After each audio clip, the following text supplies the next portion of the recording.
English Humour, a frolic through the frequencies of English language humour. Part 7, Radio. And so, as promised, here we take another little historical detour to see what part radio has played in the history of comedy in English.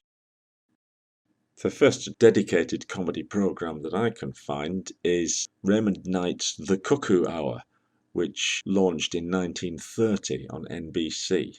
While it may or may not have been the first, it was extremely influential. Here's a list of people who appeared on the show and went on to greater things. Fred Allen, Jack Benny, Bob Hope, Red Skelton.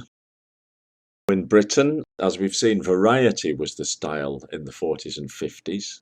But then in the mid-50s, we got the emergence of two rather groundbreaking radio shows. The first was Hancock's Half Hour, which was a mixture of hangdog humour and world-weary one-liners, which was in effect a sitcom and later made a successful transition to television, and a show that was never meant for television and was purely radiophonic and extremely influential.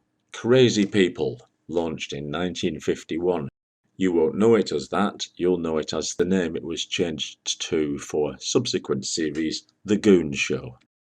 This really was the creation of Spike Milligan, who would sit late into the night typing away in the office to produce script after script. Of course, Peter Sellers, one of the original members, had an input, and together with Michael Bentine and Harry Seacombe, they presented the public with a panoply of cartoon characters and, from very early on, some quite exquisite sound effects.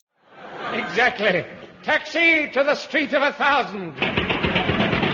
I'll follow my secret heart to let me like a soul.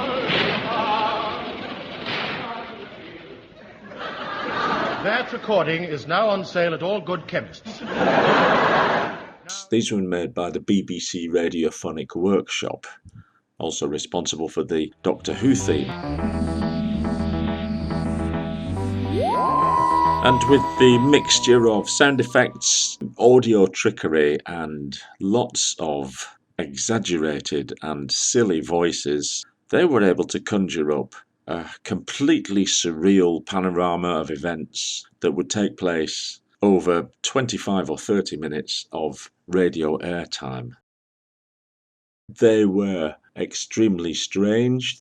They poked fun at contemporary Britain, particularly the class structure, and have been cited as being very influential on the Fireside Theatre, Monty Python, and a Liverpool group you may know called the Beatles.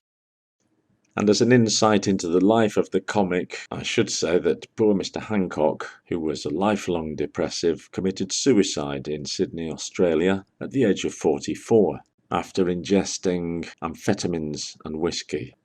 But the scriptwriters he used, Ray Galton and Alan Simpson, went on to a long and glorious career, writing mainly for the television, Steptoe and Son being perhaps their most famous creation.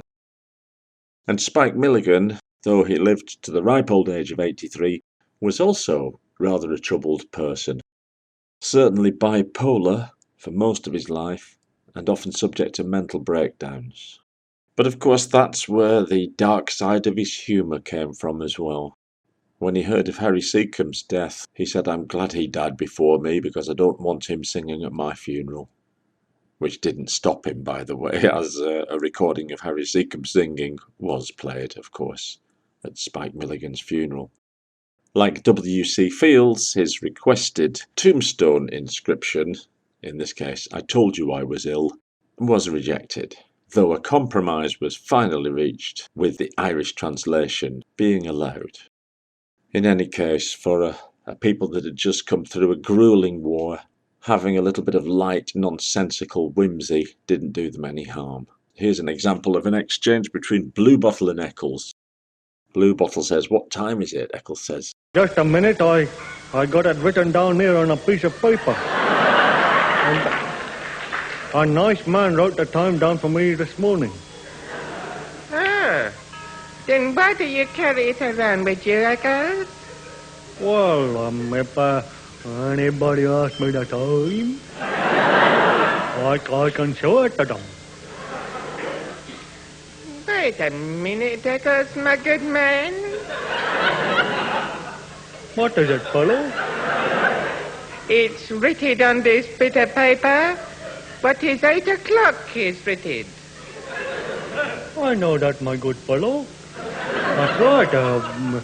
When I asked the fella to write it down, it was 8 o'clock.